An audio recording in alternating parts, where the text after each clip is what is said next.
Hey there, it's Mike McGreen in Waterloo.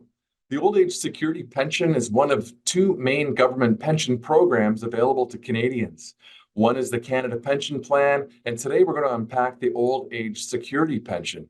The OAS pension is a taxable monthly income available to Canadian residents who are 65 and older and who meet certain eligibility requirements. You don't contribute to the OAS like you would to the CPP. Instead, the OAS is paid from the government's general tax revenue, and it's based on your residency and your overall income levels. So you may be eligible to receive OAS even if you've never worked, you're unemployed, or even if you're still working beyond the age of 65. I'll touch on many of the common questions I've had over the years, as well as some of the things I think that are important that you should know in an effort to maximize your overall OAS benefits. All right, the earliest you can start drawing OAS is age 65, but you may delay the start of that income until you're 70. After your 65th birthday, every month you delay the start of your pension amount will be increased by 0.6% per month. That's 7.2% per year. So if you delay your pension until age 70, you will have increased your pension by 36%. The amount you receive is A, taxable, B, it's based on residency, and C is income tested, meaning it can gradually be reduced if you have a high income. That's known as the income test. In order to receive full OAS benefits, you must be a Canadian resident having lived in Canada for 40 years between the ages of 18 and 65.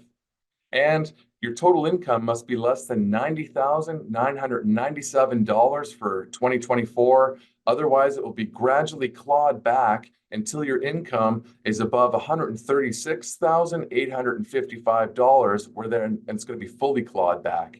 More on this clawback, though, in a minute. If you meet the residency test, but not quite the full 40 years, you may be eligible for a partial pension. In this case, you basically will receive 1/40th of the full OAS for every year that you were a Canadian resident. For example, if you were a resident for 20 years, you'd receive half of the OAS pension. There are scenarios, though, that come into play where you may be eligible for the full OAS. For example, if you lived in a country with which Canada has a social security agreement in place. The list is long. You can check that list out on the government's Service Canada webpage. Okay, as I mentioned, the regular age to start receiving your pension is the month after your 65th birthday. Every 3 months, the government will index your pension to a measure of inflation. For 2024, recipients eligible for the full OAS will earn $713 per month. That's about $8,500 a year. And this is a guaranteed income stream. Again, it's taxable, but it'll continue for as long as you live. And a new item to be aware of is for those receiving their OAS pension already is that at age 75, you'll receive an automatic and permanent 10% increase in your base OAS amount. Now, I mentioned that your OAS is income tested. For 2024, this means that if your income is higher than $90,997, your OAS pension will be reduced by 15% for every dollar your income is higher than this amount. This is known as the clawback. This is a gradual recovery tax, and as such, your OAS will be fully clawed back if your income is high enough beyond that $136,855 threshold. The good news is, though, that there are certain ways you can manage your OAS so that you can avoid or at least minimize that clawback. Maybe you're 65 years old and you're thinking, I don't need the income now. Say you're still working and you want to avoid the OAS clawback. You can delay receiving your old age security until age 70, as long as age 70 anyway. Sometime in between, you could start it as well. And it will again increase your overall base pension by that 0.6% per month. Maybe you're between the ages of 65 and 70 and you're thinking, I don't need the income now.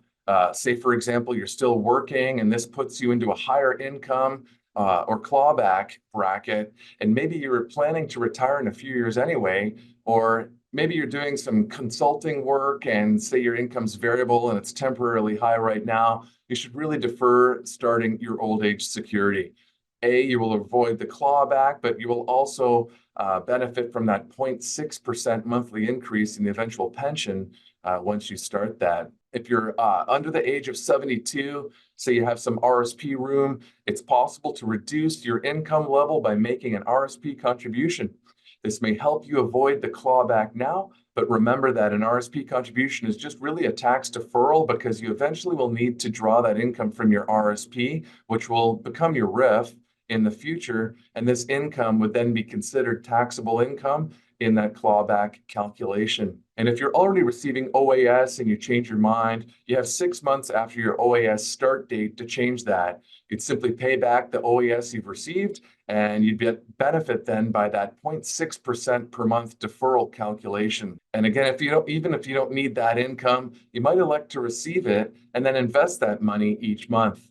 You could put that money towards your TFSA or a non-registered investment account.